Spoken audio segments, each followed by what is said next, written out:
No modern royal scandal has rocked Britain quite like this one.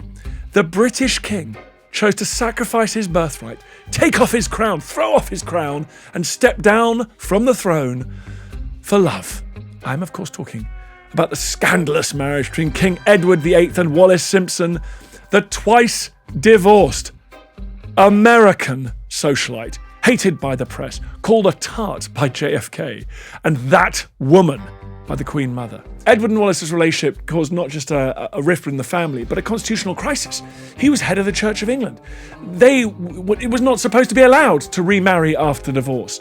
So his choice was unacceptable to the government and a big chunk of the public. The scandal diverted the line of succession. The crown went to the unsuspecting George VI and eventually to his daughter, Queen Elizabeth II. So to explore this infamous episode in the monarchy's recent history, I'm joined by the wonderful historian, Professor Kate Williams, who also hosts the excellent Kings, Queens and Dastardly Things podcast. Kate, thanks for coming on. I'm thrilled to be on. We're going to look into all the rumours and find out the truth. We're going to set them straight.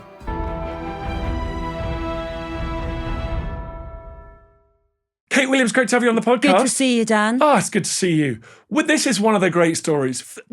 Give us a sense of just how the Prince of Wales was a pretty cool character, wasn't he? The Prince of Wales was popular. Yeah. He was loved. When he came to the throne, there was a lot of optimism about what a great king he might be. Of course, he'd had this investiture in 1911 as Prince of Wales to show off he was loyal to Wales and going to be a marvellous king, best king ever.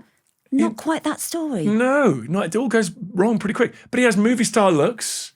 His dad, George V, not the most charismatic guy in the world. So he really is. I guess is there a sense he could be a king for this new age where kings were able to broadcast across the empire? There were film cameras, there was radio broadcast. He should have been the right man in the right place. He was the king for the modern age, just as you say, seen as an early adopter of technology. George V was popular, but he was very much seen as a stolid old person who pretty much belonged in the Victorian era. But then we have this young, exciting, vibrant person who's going to lead the country into this exciting new technical age. We saw so many incredible inventions during the 1920s and 1930s. We see the growth of the aeroplane. We see medications developed. We see building technologies. All these new technologies, the car is becoming dominant, and Edward seems like just the king to lead Britain into future dominance. So what's the reality? Because as we know with royal families, there can be a little bit of a gap between what the public sees and what the reality is. Tell me about him growing up, family, brothers, dad and mum. What's the reality? What is his situation? Edward is born in 1894, and he's the eldest son of George and Mary. And of course, that means he's got his lineage right back to Queen Victoria. His grandfather is Edward VII. His great-grandmother is Queen Victoria. She should have bounced him on a lap. She was still alive. She didn't die till 1901. So he would have met Queen Victoria and he would have known her as a small boy. So he really has all the royal blood, all the royal glamour. He's there to take the throne. He's Mr. Popular, and he's very, they have quite a difficult childhood. I think George V and Queen Mary aren't the most, we might say, modern loving of parents. It's a very strict upbringing. They have some rather cruel nannies who pinch them to make them cry, which will annoy their parents. But actually, when he becomes a young man, he really throws himself into the world of a prince. And as we've seen with so many princes before, the Prince of Wales, Edward VII, was a glamorous man about town, and the sons of George III, they spent every little penny they could on being on fast carriages and women and diamonds.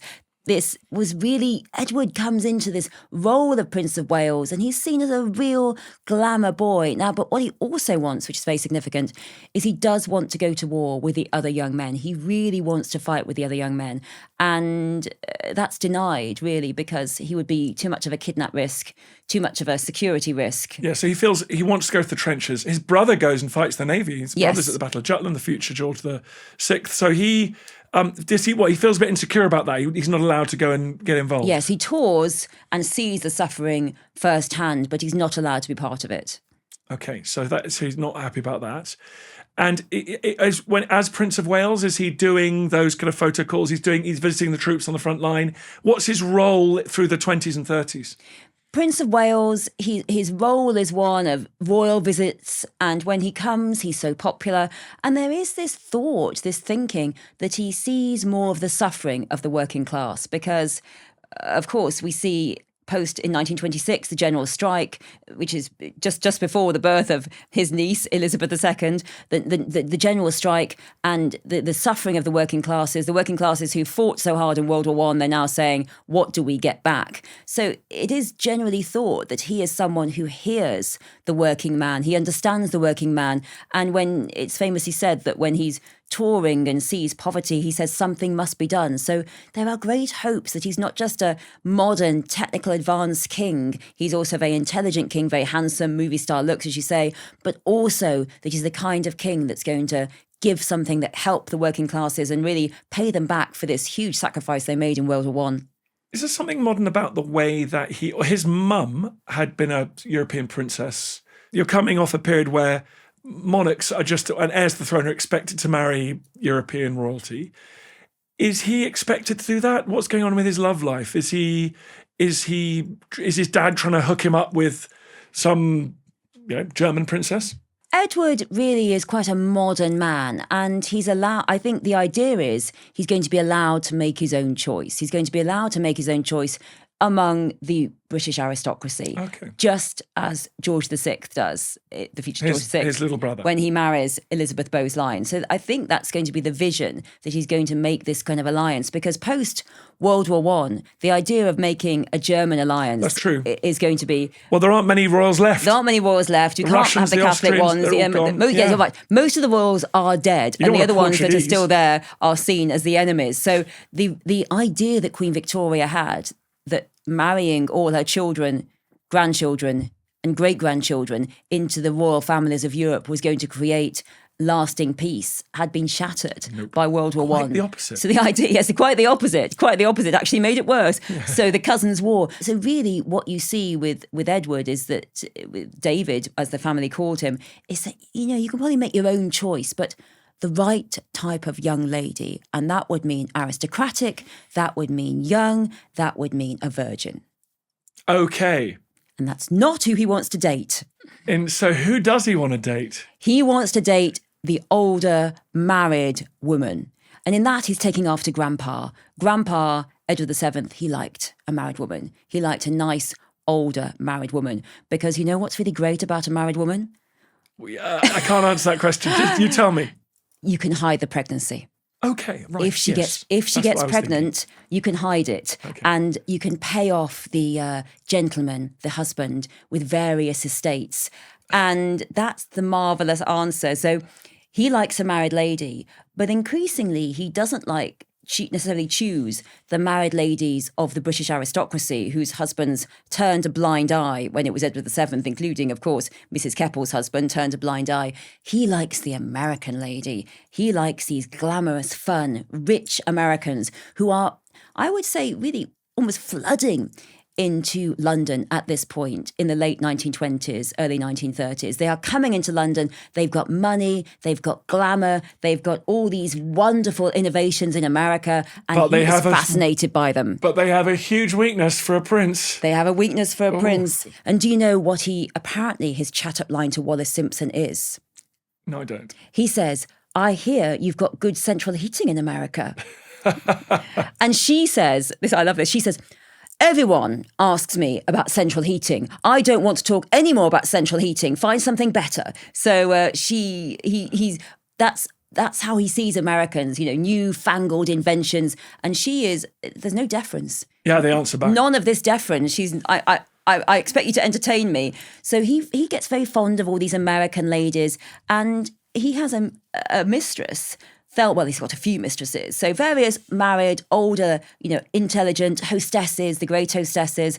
That's who he likes. So actually, I've just realised that I bought into the British propaganda about him, that he was a complete ne'er-do-well. But actually that shows enormous taste. Rather than chasing these sort of teenage aristocratic English girls around, he likes sassy, intelligent, opinionated, older American women. That's I'm what with he him. likes. That's what he likes. Okay. Yeah, absolutely. So I think that shows He makes he's a what do you call a cougar prey? A cougar. I don't know. They're Yes, not very willing much older. recipient, yeah. They're not very much older, but in the perceptions of the time, Yeah. when a girl has to be so young and very much younger, it is pretty revolutionary. right. Well, so and it does. So and he likes emancipators, as it were, women that can answer back, have intellectual discussion, talk about technology. Okay. And also, I think the benefit to him of married ladies is not just that you can have sex with them and hide the pregnancy, but also that he can have various ones going at the same time. So he's usually got quite a circle of ladies. I guess we call it a throuple, or in the modern So languages. he's more modern than I ever knew. Collection of American ladies. Now, we might say that he's not spending an awful lot of time preparing for the throne, and his father, George, who's so moral, has only ever been with his father George and his mother Mary, who are obsessively moral. They're devoted to each other. They never had any other thoughts of anyone but each other.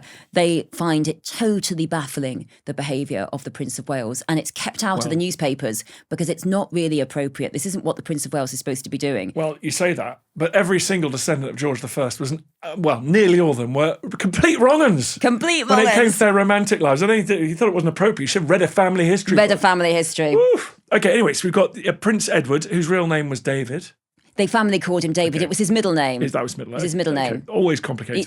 Because you obviously have 5 names, and then 5 or 6 names, and then the last name is your real name. Okay. So it's like me being called Catherine, and then 6 of the names, and then saying, well, actually, my name is the 6th name, and that's what I'm using, Leaf or whatever it might be. So we got Prince Edward, also known as David. He meets Wallis Simpson. You've already teed it up with that terrible does. shut-up line. Where and when do they meet? Well, he meets Wallis in 1931, and she's born in 1896. She grows up in Baltimore, Bessie Wallace Warfield. Her father dies, and her mother is a bit dependent on relations. Then her mother remarries. There's a wealthy stepfather. She goes to a good school.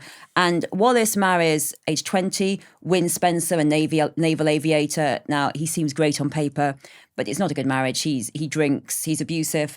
So she does divorce him in 1927, which is very radical. She divorces him in 1927, and there are some talks of various affairs. She goes to China and has a period of living in life in China, and then she meets Ernest Simpson, an Anglo-American shipping executive who's a very different man to her first husband. He's kind, he's very thoughtful, and they marry. He divorces his wife, they marry, and they're in London, and they are making their way in high society, getting in huge amounts of debt as they do.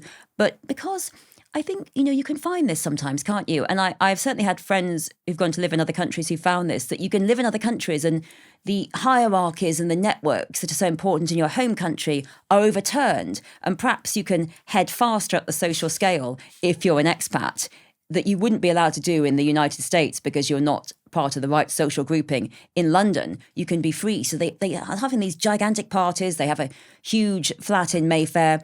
And she really gets very friendly with the in crowd around the Prince of Wales. There's sort of propaganda around her that she was almost sort of sex worker while she's in China. Is there any... She just sounds to me like she's just a normal person going through life, but has had these 2 relationships. Recent scholarship has actually gone into Wallis in China and said no, there isn't any idea. Although all these rumours, weren't there, that she'd been a sex worker there and she'd learned techniques there, mysterious techniques of the East. So it's all very Orientalist, isn't it? All very, so she learned these sex techniques, and that's what Edward was so gripped by. And when we see a similar conversation about Anne Boleyn, don't we? They say about Anne Boleyn that she learned techniques at the French court, including perhaps oral sex, and that was what tempted Henry VIII. Which there's no evidence for it, but she was in China, but she's much more international. She's been worldly than any woman he's ever met before. He meets her in 1931. He makes that terrible question about central heating, and of course that's a shock to a royal, because royals expect the most boring question or terrible joke to be met with hysterical laughter. Oh, you're so funny, sir. Oh, how interesting, how prescient. And Wallis says, oh, not the central heating again. Now, she has a friend, Thelma Furness, who is the established partner. I don't really like the word mistress. Established partner. She's married, of course. I mean, they all are. Established partner, along with Frida Dudley Ward of the Prince. And Thelma, in 1934, has to go back to America to look at some of her investments for 3 months. And she knows that our prince, our Edward, has an attention span of a flea and he needs entertainment. And she doesn't want any other girls coming in and seizing him. So she thinks, who shall I give him as a babysitter? She thought, I know. I'll give him my most plain, my most boring, my most ill-dressed and actually impoverished friend, Wallis. I'll give him Wallis to look after him because she's so plain and boring, he won't like her. Wow. Whoops.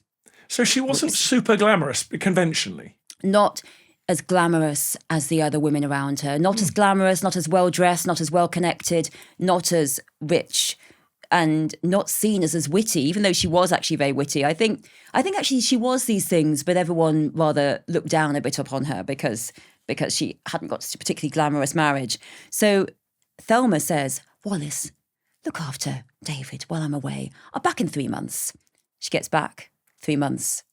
Whoops. They apparently go for a lunch and Wallis does something to Edward's food, cuts it up, and that's really the signal to Thelma that she's out. And also she also finds that she doesn't have a direct line to his telephone anymore. She is ghosted. And Wallis sees off Thelma. Thelma is out. And she also sees off the other lady, Frida Dudley Ward. She is out. Wallis sees them both off very fast. David is infatuated with her almost immediately. Really? It's love. We could say they fell in love. It can't just be jokes about central heating. It must be something more. So I think that's why it's often credited with the idea that she must have these secretive, amazing sexual techniques. But simply, I think he was fascinated by her. She was very irreverent to him. She refused to bow to him. She refused to defer to him. She was often actually really satirise him and sometimes taking the mickey out of him. And that often got more than taking the mickey, actually sort of, picking on him. And I think he found that very refreshing. I bet he did. Did she want to become queen? Now, this is the $1 million question. Does Wallis want to be queen, or really was she tempted into this relationship? And you can't really say no to the prince. Was she in this relationship and it was a tiger that she was riding that was more out of control than she ever could have imagined? Because, he's got form. This is not a man a lady dates thinking he's going to be a long-term guy. You think, he's not reliable. He's not reliable. Maybe I'll stay with him for 6 months, get a few nice jewels, a couple of hats, and he'll move on to another younger model. Anne Seba's very good book, That Woman, about Wallis. This is what she's researched and looks into this and said, it's very much the case that I think Wallis thinks, well, I'm pushing 40, I'm not young anymore and I'm not beautiful and glamorous. So he's just going to have fun with me for a while. And this man with an attention span of a flea is going to find a younger model. So she'll stay in it for a while because they get entree in high society.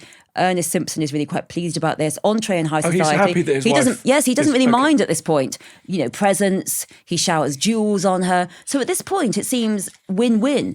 And very much Wallis, I think, doesn't realise how much he just becomes fascinated by her. And then they meet in 1931. 34. So they meet in 31. In 1934, Thelma Furness makes the fatal error. Okay. So never ask your friend to babysit your love affair. Your lover. I don't know what we're supposed to. What we do really? I guess what do we do? Lock them up in a cage or something and say yes, but Just never ask tell your them best friend. Yeah, well, just tell them to tuck themselves up and watch Netflix till you get back. Exactly. Or history. So the timing's interesting. I see. So 934 they get together. So they're still in that bloom, that sort of infatuation of early love. When his father dies. You are so right. So 1934 they get together. She thinks it's never going to last. She goes on a holiday with him to 1935. And by this point, Ernest is having enough. I mean, it's one thing going to parties with him, but going on holiday, the prince and his wife going on holiday, Ernest does not like that. And then the king dies. Everything is bouleversed. Everything is turned upside down. It is January 1936. George V dies, as we know, dispatched rather quickly by his doctor with that's another story. A sort of small combination of cocaine and morphine is bunged in, so he dies much faster, and they get the news in the morning papers, not the infradig evening papers. And George dies, and Edward is devastated. And it's fascinating because George dies, the king dies, and the minute he dies, Queen Mary, she turns and she kisses her son's hand. He is now the king. She defers to him. And Edward, he's heartbroken, the new Edward VIII, he's heartbroken. He weeps over his father, even though his father hadn't been very happy about the whole Wallis business. He'd heard about it. He told him to stop. He'd forbidden Wallis ever to come to the palace. He'd been furious when she had been in the palace, and he was very angry about it. But now Edward is heartbroken. He plans his father's funeral. He really is playing the role of the best king in history. And of course, Wallis is married. So he's going to have to find some more suitable young lady. Perhaps Sir Elizabeth Bowes-Lyon got spare little friends that he might throw over to him. So Wallis is married. Everyone knows that the king is obsessed with Wallis, but they think that now he's the king, she's just going to melt away. But then what does he... It is an astonishing decision by him to try and make it official. And what pushes him into it is Wallis's divorce.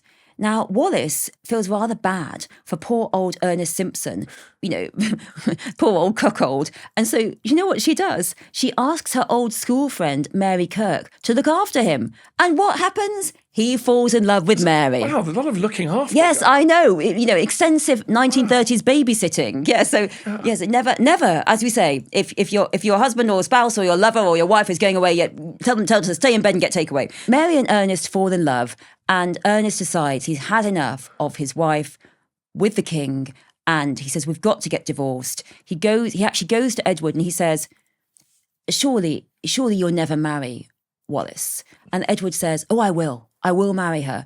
And that gentleman's agreement between two men, when Ernest realises that if he divorces Wallis, she's not going to be out on her ear as a woman abandoned by society, he agrees to the divorce. So they get divorced in October. As we know what happens in the 1930s divorce, it has to be adultery. And Ernst agrees to have that whole setup in which you are discovered in a hotel room, and that means it's adultery. So this is what they all have in the 1930s. If you want to get divorced, you have to go to a seaside resort and get discovered in a hotel room. And that's what happens to Ernest. And then the judge will say fine. The judge says fine. So result. the divorce, the decree nisi, comes in October 1936. And now the king can marry Wallis, and the government begin to panic. They think, he's going to marry her. What are we going to do? Baldwin, who's the prime minister, who was hoping for a nice, quiet... he's just a gentle old conservative. A gentle old, trot into the sunset. He's thinking, no, not on my watch. And, then the government have to deal with this. And the government, Baldwin says to him, you can't do this. And his private secretary says to him, you cannot do this. The government will resign. And you'd think Edward might say, oh, I don't want the government resigning. That will look bad. He says, no. I want to marry Wallis. I really want to marry her. I'm determined to marry her.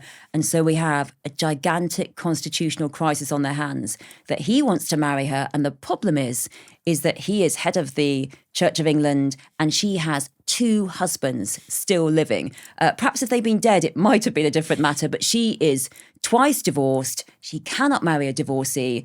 And is the fact that she's an American an issue? Or? It is an issue because there is anti-Americanism coming at this point. So she's not popular. She's an American. People think she's too old. There are all kinds of reasons why she's disliked. But the actual constitutional crisis is that she has been twice divorced. Had she not been divorced, it would have been a very different matter. Isn't that interesting? So it's the fact that she's twice divorced, which is therefore that's against Church of England doctrine. You can't marry a divorcee in the Church of England. Divorcees were not welcome at court and they weren't welcome at all in society. And therefore, Wallis had been very radical in what she'd done. But this is absolutely impossible. He's told you can't marry her and he won't listen. So this is almost on a scale a generation or two ago of a monarch saying that they were gay. Yes. Okay. This is a huge moment. And you see things moving very fast. So the divorce of Wallis and Ernest comes in October, and everyone knows that the press know. They've seen them on holiday together. The European press has talked about the king's friendship, but not the British press, and they've kept it out of the stories. And in fact, the private secretary says, "Oh, the press has been silent," and I think that's two reasons. Number one, there's been pressure on them to keep silent, but also I think. I wonder whether, it's been shooting the messenger, whether they think that if they print this big story that the king is dating a divorced woman, that the papers will be in loads of trouble. And but this continued silence can't be relied on. So the government are arguing. Edward's saying no. He's saying absolutely I won't. And then there's actually a sermon. A bishop gives a sermon saying that he hopes Edward will be a better king. He'll work harder. Now, I think that poor bishop doesn't know anything. He's just talking about work. But this is really seen by the press as, Oh, wow. here we go. It's been talked about. And in it goes into the press, and therefore Baldwin has to do something about it. And he tried... So suddenly the people are made Everyone aware knows that, about it. Wow. And what we have... So Baldwin has to do something about it. And Churchill is, as we can imagine, Winston Churchill is putting his oar in. He's getting his nose in. He doesn't like Baldwin. He's trying to bring him down. And he sees an opportunity here. And he's very fond of Edward VIII. And he says, let's come up with a solution. The solution is that Edward will marry Wallis, but it'll be a morganatic marriage. So that's a marriage by which she's a wife, but not a queen. She's not going to be queen consort. She's just going to be a morganatic marriage. So a little bit like Franz Ferdinand, this if, is the plan. People are yes. familiar with that one. Yes, this is the plan. It's happened a lot in Europe. So the idea is that this is what's going to happen. So Baldwin says, okay, well, after the Statute of Westminster in 1931, he's got to go to the Dominions. He says, okay, I'll go and see what the Dominions think, because they're the empire, but they're running the show. And unfortunately, the Dominions all say no. South Africa, Australia, they say no morganatic marriage. Wow. New Zealand says, oh, maybe. And Ireland says, oh, why are we, we don't want the part to be the empire anyway. So essentially, it's a no. And what can then Baldwin do? And he says we're going to resign. And actually, he speaks to his Liberal and Labour counterparts and says, if I resign, would you not form a government? They say, oh, no, we don't want to form a government. We agree, this is all terrible. But whatever they try, Edward will not be shifted. He doesn't want a morganatic marriage. He says he wants her to be Empress of India Queen and Empress. the whole bag of tricks. Yeah. I mean, that's right, that the empire is a bag of tricks. And so he's determined to abdicate, and she begs him not to. Wallis says, please don't. She's fled to France when the news broke. She's been, please don't, because she knows she'll be so attacked. And maybe she never really loved him that much. She just thought it was an affair that would last. She's not obsessed with him, and perhaps that's why he's so obsessed with her, because she was always a bit at one reserve. You hear stories about Romanovs weeping when they realise they're next in line to the throne. Do you think there's a part of him that did not want to be king emperor? Do you think part of him thought, A, I'm in love with this woman, B, actually, this is my way out? I think that's a really good point. I think he did see it as his way out. He was vitally stuck on marrying Wallis, and she begged him not to, and she tried to give him up, and he wouldn't have any of it. She's actually, by this point, writing to Ernest Simpson saying she's still very fond of him, she still loves him, even though he's married to her school friend by now, swings and roundabouts. And Edward is, I think, he has this vision of what, if he abdicates, then he can push away with all this boring ribbon cutting and all the boring jobs of being king. He can marry Wallis and he can be that glamorous Prince of Wales again. So he has this vision of what he will be abdicating. And he essentially... You're right. I think he just thinks, I don't want to do this job. I'm young and fun and glamorous. I don't want to be like my boring old father and do this job for the rest of my life, ribbon cutting and shaking hands with the Prime Minister. I want to do something fun. And Wallis is a way out. Right. And so he extraordinarily abdicates the throne. His little brother takes over, who he thinks is a bit more boring and likely to want to cut ribbons and do all that kind of thing. What do you do next? Does he get to live that life that he'd so hoped for? No, he does not. He is not going to be allowed to stay in the country. The King, George VI and Queen Mary are allied on that. He's not going to be allowed to stay in the country. He has to go. Does that come as a shock to him? It does come as a shock to him. Does he go, hang on, my little brother's treating me, what's going on here? He thought his little brother was very under his thumb. Everyone always underestimated George VI. He thought he was a very... lacking in intelligence young man, and he could just tell him what to do. And therefore, it's a big shock to him when he is told out. And the government agree. The government want him out as well.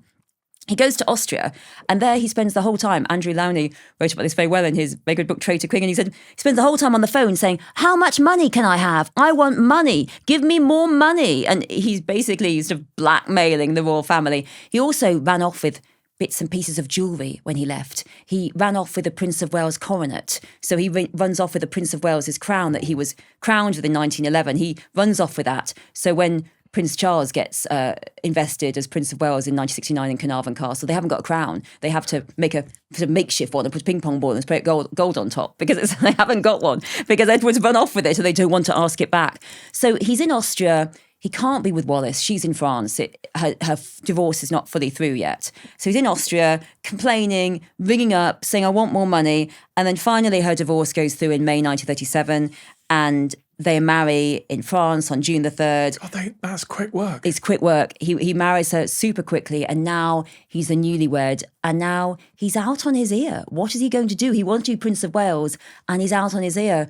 But of course, there's a regime in Europe who really want to see him and see that use could be made of him, and that's the Nazis. Yeah, that's because this has been written about ever since it happened. What is your judgment? What do you think? Do you think that actually he was seen by Adolf Hitler as quite a useful figure, like a puppet, like the Jacobites? If we invade Britain or if we come to deal with them, we stick our man back on the throne.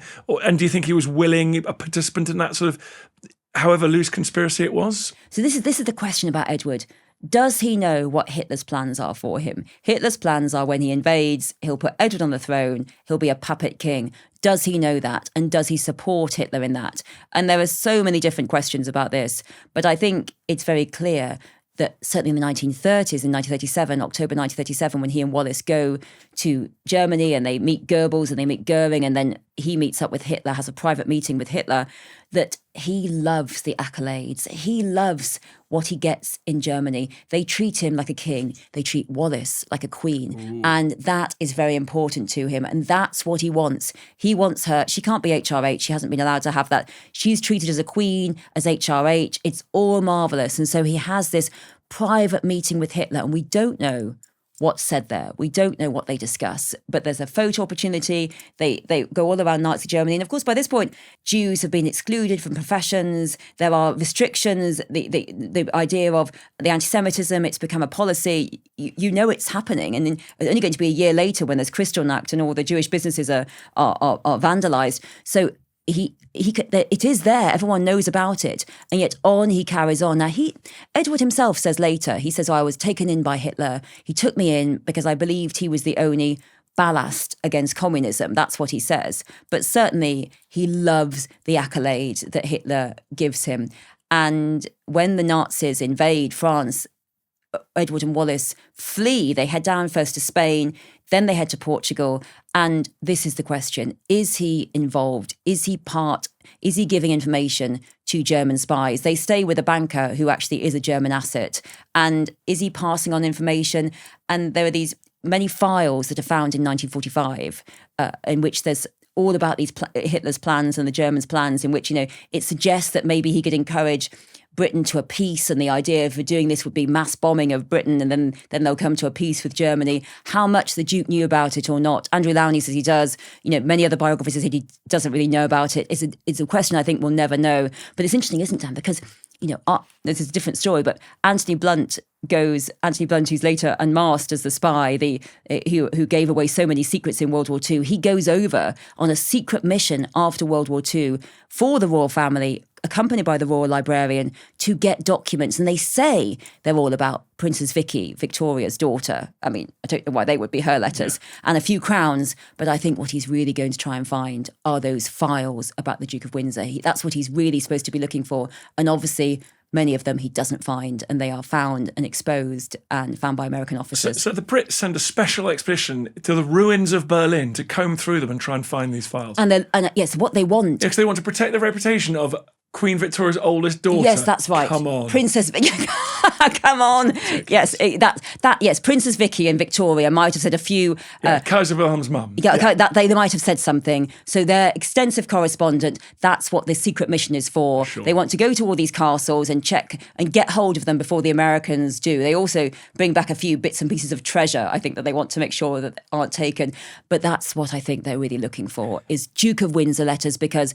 is he actually giving information to the Nazis? There's lots of stories around about Wallis, some of them very malicious. Do you think she was a Nazi sympathiser? Do you think she was, in fact, people say she was romantically engaged with senior Nazis? That is the question that most kind of condemns her reputation. Was she involved with Nazis? Was she part of the Nazi groupings? And there was talk that she was... a lover of Ribbentrop, and he sent her flowers. Now Hitler's foreign minister. And so that she was a Nazi spy as well. Now, was this the truth? Now, Anne Seber, she really argues it is not the truth. There's no evidence for this whatsoever. There's really no evidence for this, as there are many rumours about her. But certainly there is absolutely no doubt that when she and Edward went to Nazi Germany, they appreciated the welcome they got. And I mean, if they went back when there had been even more severe and horrific restrictions on Jews, would they have been condemnatory? I think we could possibly say that they would not. Well, what we can say about that is that they were not alone in the British elite.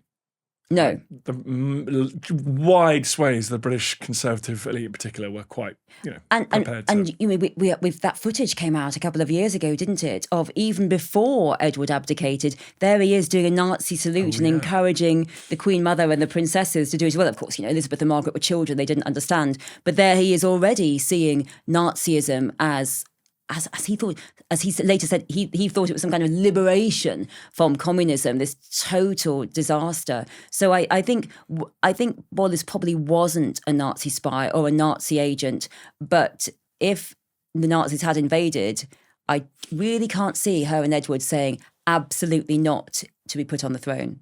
We should say that for the rest, after going to Spain and Portugal, he was then sent by the British very deliberately to the Bahamas. That's it. They can't cope with all the chaos he's causing. Off he goes to the Bahamas. To be governor of the Bahamas. Complaining all the way. They complain. He says it's too hot. And, the government says, I'm sorry. People are being bombed. People are suffering. You can stop complaining about being in the Bahamas and it being too hot. Now, Wallis actually does do war work with the Red Cross, and she does actually do work for infant mortality, but she does use racial slurs in her letters. I mean, I'm sure he does as well. So literally, they are in Bahamas playing the life of the wealthy elite, and all the government wants is them to be out of the way, and they are sitting there complaining about their suffering during World War II when the whole world is on fire. What happens after the war? Does this difficult energy with the royal family continue after 1945? After the war, they go back to France and they live in exile in France, and there is no connection with the royal family. When Elizabeth II comes to the throne, she is crowned in 1953, and Edward is not invited to the coronation. He's not invited, and he sits and watches it in Paris with a hostess, and she gives him a special gold chair to sit and watch the coronation on TV in, because that's the only gold chair he's ever going to get. So he has no relationship with the royal family whatsoever. But in 1965, he comes over for an eye operation in London, and then he does meet the Queen, he does meet Elizabeth II, and they do invite him to a family occasion. So we do see a sort of thawing of relations between Edward and the royal family, but that is after the King's death. And the Queen Mother, when she sees Wallis again at this occasion, because the Queen Mother and Wallis were at daggers drawn, they hated each other, and Wallis apparently called the Queen Mother Cookie because she said that she was always liking to eat lots of food. So they hate each other. So that was not a good friendship. But I think Elizabeth II tries to create a relationship, and then not long after, in 1972, the Duke dies, and then the Prince of Wales coronet comes back to the crown jewels. And Wallis Simpson, usefully for the British firm, the monarchy, does not have any children. She does not. You're exactly right. She does not have any children. So there's no pretenders. That would be the constitutional question. Ooh. If they had a child, that child would always be there, popping up, and could be a possible pretender. A king over the water. Even though he abdicates, his son would still be theoretically superior to Elizabeth II. James VII and second. It's very true. He abdicated. He abdicated, and then you're exactly right. And then it still has the royal lineage, and it's so interesting, isn't it? Because you know what we're saying, that does he see Wallis as a way out of being into king? Does he think about that? He's thinking she's probably not going to have a child. There was some talk that an early procedure rendered her infertile. I don't know. We don't know the truth of that or not. But certainly she didn't have a child with either of her husbands, and she was, by the time that she was with Edward, she was well onto the way of 40, which was seen as too old for having children. So maybe that was something else that was appealing, that she wasn't going to have the heir, so he could completely abdicate himself from royal life. Wouldn't it make this used to be the greatest royal scandal of recent history, and now it's been superseded by another one. But that's another for a different podcast. Later historians can look at that one. Kate Williams, thank you very much for coming on this show. Thank you so much for having me.